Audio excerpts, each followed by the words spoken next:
How is everyone doing? Thank you for all that are going to join us for Facebook Live. I apologize for the sound of my fan in the background. It's really warm here. Give me a hot second here to let me turn that down. Okay, so much better. Anyway, as I was saying, welcome to everybody who is joining us for Facebook Live.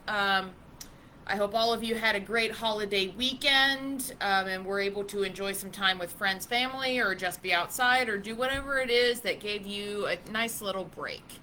So, over the last several weeks, we've been starting what's going to be a pretty lengthy journey of revisiting some very old yet classic, common biblical stories that are taught, especially to the younger aged kids. But when I think back to when I had Sunday school as a kid, it's not that any Sunday school I had was bad. Um, and I definitely would never say that because some of my Sunday school teachers were my own parents. And they were actually very good teachers. But just like with a lot of things, sometimes we take for granted the intelligence of children and we don't think that they can really understand certain messages. So for lack of a better word, I feel like many Sunday school teachers sugarcoat or water down messages. And unfortunately, we don't realize that when we do that, often those messages can sometimes stick and they don't necessarily grow or they dig into things. So we've been on this journey to kind of revisit some old biblical stories and take a look at it in a new perspective. And even the youth that attend church are probably getting a new perspective. So hopefully you are too. We just finished our Noah series. If you missed that, you can go to YouTube and find the Western Port Church of the Brethren YouTube page. All of my previous Facebook Lives are also uploaded there. But this week we started a new story and we're going to be looking at the prophet Jonah. So, we go from one water story to another water story. It's an excellent segue. Now, when I was growing up, one of the other things that I remember see if I can word, very vividly, was VeggieTales. VeggieTales was a huge part of my growing up. My cousins and I would sing silly songs with Larry all the time. I remember when they released the Jonah movie back in 2002. I was in 8th grade at the time. And it also, thinking back to Jonah and how I was taught when I was in elementary school, I knew that Jonah was this man that could talk to God. God told him to go to a scary place he didn't want to go. Jonah tried to run away. It didn't work out. He ended up kind of being kicked off the boat or thrown overboard. He got swallowed by what I was told was a whale. He finally, after a few days, said he'd go to Nineveh. He goes to Nineveh. God wins. Yay. But the older I got, especially I would say in the last decade or so in my adult years, most of my 20s and now into my 30s, there are a lot of things that I realize didn't get covered. And one thing I really learned about this story is the fact that the prophet Jonah was not this nice guy that I was kind of, I don't want to say led to believe, but I think even the VeggieTale movie paints Jonah into being this nice guy that just kind of made some rough choices and had to learn the hard way. But that's not really true. Jonah is, especially the book of Jonah, is a story that not only deals with a very difficult decision on following God's will, and it deals with following God's will when we're afraid and sometimes even when we disagree. But the story also deals with battling anger towards God, like directing our anger at God and what the journey of forgiveness really looks like. Now, we're going to break down this very short but very intense book. Jonah is one of the 12 minor prophets in the Old Testament. And unlike a lot of the other prophet books, Jonah is what is known as primarily a narrative writing versus a collection of oracles. Most of the other prophet stories are about God's word being spoken through a prophet, whereas Jonah is written directly about a prophet and the prophet's journey. Jonah was a man who was not necessarily the nicest guy. In fact, many believe Jonah was a very mean individual, which then begs the question, how on earth would God call someone like Jonah to be a prophet? That doesn't seem to fit. But Jonah, we can learn a lot from him, even through his struggle. And also it kind of reminds us that God calls broken people because really there's no sinless person on the planet. We're all flawed.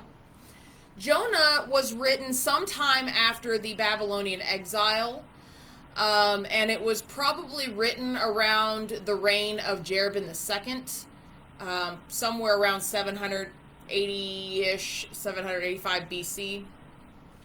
Jonah had actually gotten himself in hot water before the book of Jonah was written. Jonah had prophesied to Jeroboam II, who, by the way, not a nice king, that God was in Jeroboam's favor.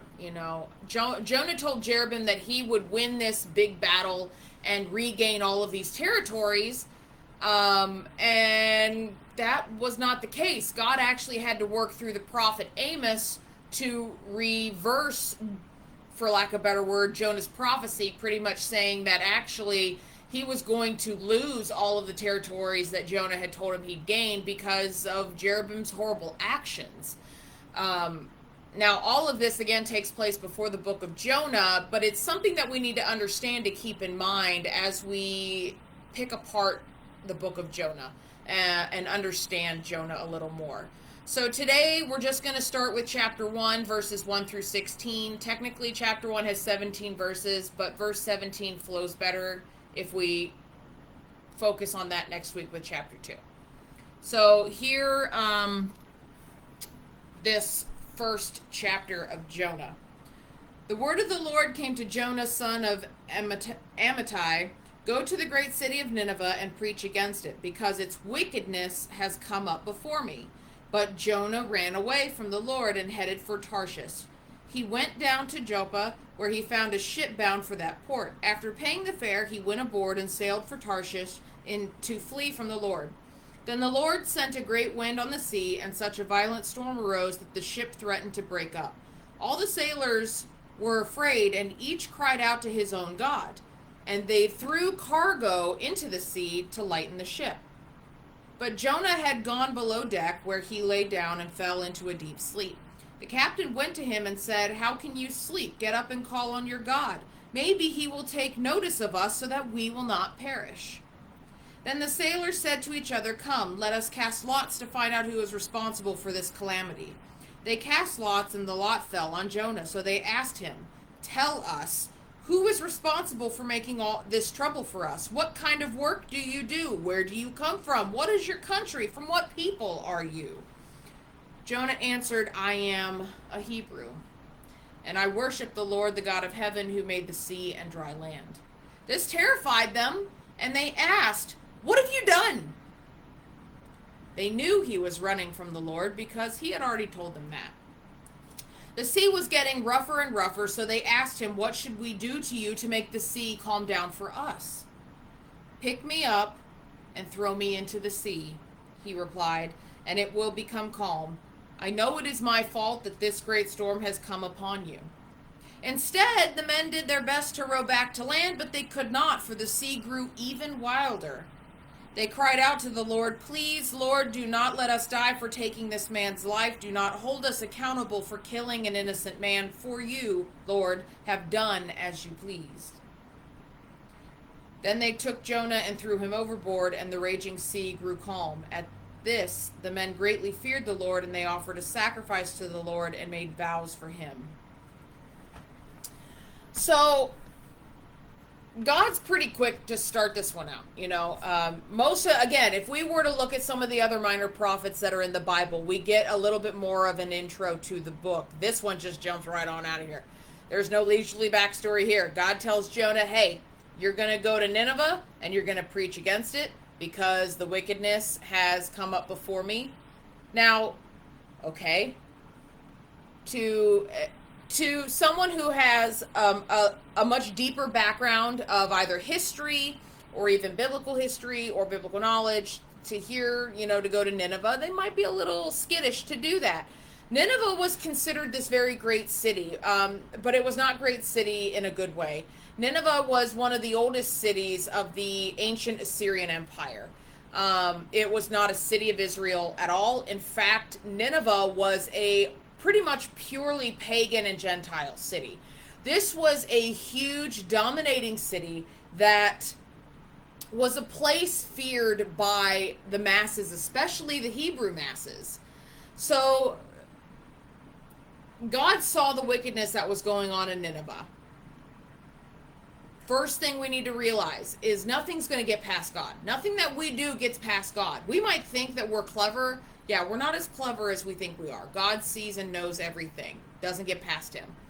So God tells Jonah to go and call the folks of Nineveh to a life of repentance. Now, Jonah knew if he went, there were very likely bad outcomes for him. The first outcome, which wouldn't be quite so bad, but still rough, is that he would be mocked, severely mocked. Another one, again, kind of along the mocked theory, is he'd be made to look like a fool. Again, not something you wanted in this time, nor would you want in this city. But a much more severe risk, he knew that as a Hebrew, he ran the risk of being killed. Like, this was a very high probability. But I wonder if anyone can really guess the reason why Jonah didn't want to go to Nineveh. Jonah didn't want the Assyrians in Nineveh to escape God's judgment. Jonah thought he knew better what the people of Nineveh deserved, and he didn't want to give them an out. Now, knowing how dangerous it was to go to Nineveh, and knowing the fact that he didn't want these guys to escape, or these folks to escape God's wrath, we learn about Jonah's first bad choice, at least in this book, which was to run the exact opposite direction of where God had asked him to go. Jonah heads to Tarshish by way of a boat. Now, why on earth would Jonah pick Tarshish? Tarshish was considered to be the other end of the world at this time. To Jonah, it was the perfect place to escape God's plan. Again, nothing gets past God. So to put this into a little bit better perspective, Nineveh was to the east of Israel, okay? And Tarshish was as far as one could go west, which would be what is now Spain.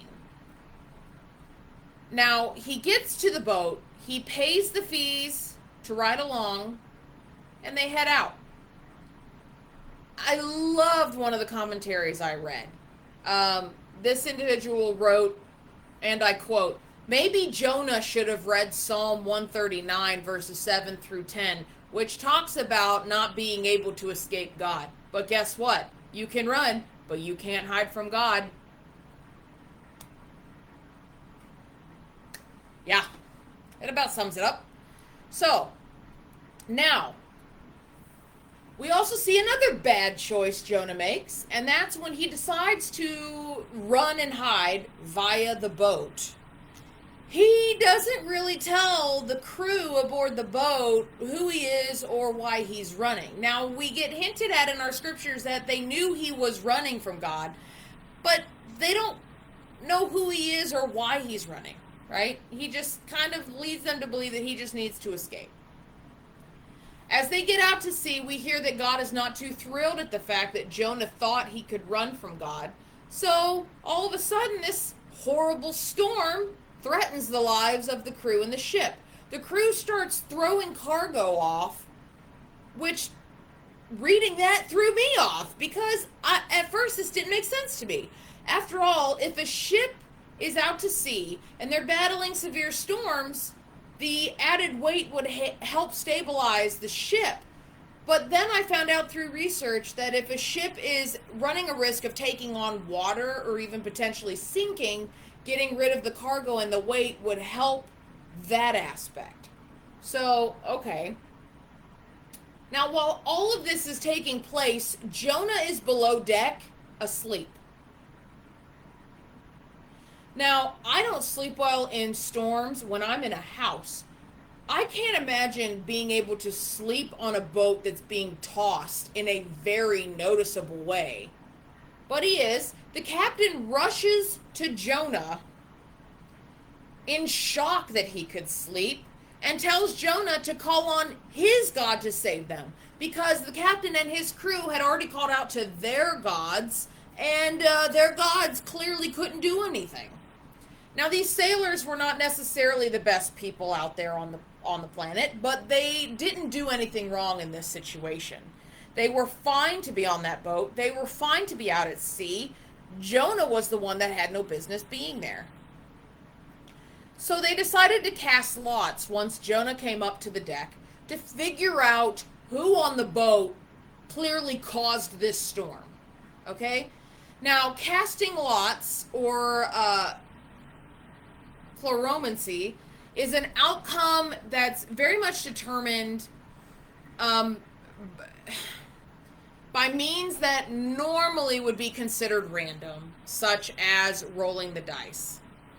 I think of it as they were all up there on deck playing Yahtzee to figure out who won, okay? Now, although they didn't worship the same God that Jonah worshipped, they all were overcome with this insight that what was happening to them was some sort of spiritual force or power within this storm, or behind this storm. Once the lots fell on Jonah, the whole crew started a game of 20 questions. They wanted to know who he is, what he did for a living, why this was happening, what was his people, where was he from. Now, in hindsight's always 20/20. In hindsight, you'd think the captain would have asked all these questions before letting him on the boat, but I guess if he did that, we wouldn't have this story now, would we? He tells them, Jonah being, that he tells them that he is what is known as an Ibri, or an Israelite, a Hebrew. Now, to them, this immediately translates to them somehow as a prophet, which immediately terrifies them. Even though they didn't follow or worship God or really even understand God, they were able to know enough to rebuke someone who was purposely resisting God, okay? So Jonah tells them to save themselves by throwing him overboard. Now, I paused when I got to this part, and I thought to myself, why on earth would that be Jonah's first reaction? After all, there is a severe storm. They're already in a dangerous situation. Maybe Jonah did it purely because he was thinking of the crew and wanted to save the crew, because after all, none of this was their fault. Because I know how this story ends, I'm going to go with that's probably not likely. Maybe he felt that he had no other way out. Maybe he thought by doing this would show a little bit of repentance on his end. No matter whatever the reason is, the crew doesn't want to necessarily do that. They try to get back to shore by rowing this massive boat. And when that doesn't work, they cry out to God, accounting for Jonah's life and asking for mercy for potentially killing him if they threw him overboard. After all, if someone goes overboard in a severe storm at sea, the likelihood of them surviving is pretty small. So, can we also just take a moment here to pause to realize that the crew went from not really knowing God or having a relationship with God to all of a sudden having this massive spiritual awakening, and a newfound respect that they show to God in their cries. So Jonah is tossed overboard. Immediately the seas are calm. The crew realized that the God Jonah served was indeed real, and they made vows and sacrifices to this God. We don't necessarily know exactly what their vows were, but there was a truth that came to the crew after this experience. So, okay, what can we take away from this part of the story? Well, at some time in our life, God's going to want us to do something that we're not going to want to do. And we're going to have a choice. We have the choice to run. We have the choice to ignore God's call. We have the choice to be angry or to be scared. No matter what we choose to do with whatever task we are called to do, we do need to understand that we cannot hide from God. That's not a possibility. God walks with us everywhere we go, in everything we do, at every moment of our life. Jonah wanted what he wanted and had no respect for God's needs or even God's wishes for other people. Now, are we going to be that person that disconnects and doesn't help someone else come to God, know God, because of our own anger towards them? Or will we choose to be the conduit that allows others to feel God's love and grace through us? After all, there's not a person on this planet that's perfect. It's easy to point the finger and to say you deserve what you deserve, but I'm pretty sure at some point, if you are willing to say that, you've probably been in the same position where you deserve what you deserve. We have a choice, and those choices are going to have consequences. So the question is, how are you going to choose? Are you going to choose to be a person that thinks they have the right to judge, condemn everyone? Or are you going to look in the mirror at your own reflection, realize that you are a flawed individual that has a God full of love and compassion? God does not hold everything against us. There have been some spiritual leaders out there that preaches that God tracks everything you do and has a list of all your wrongdoings. God is a graceful, merciful, loving, and forgiving and compassionate God. But it's up to you to be accountable for what you do. It's up to you to own your choices that you make, and it's up to you to decide, are you going to continue making those same choices, or are you going to change and be better? It's up to you. Are you going to be judgmental towards everybody else because you want what you want and you think that your opinion is the only one that matters? Or are you going to say, you know what, I'm a pretty flawed being that's gotten pretty far in life because thank goodness God doesn't hold anything against me and gives me a new shot every day? Jonah thought he knew better. Jonah got himself in a pickle. So how are we going to choose? I hope all of you have a great rest of your week ahead. Stay tuned for Jonah chapter 2 coming up on Sunday. Bye.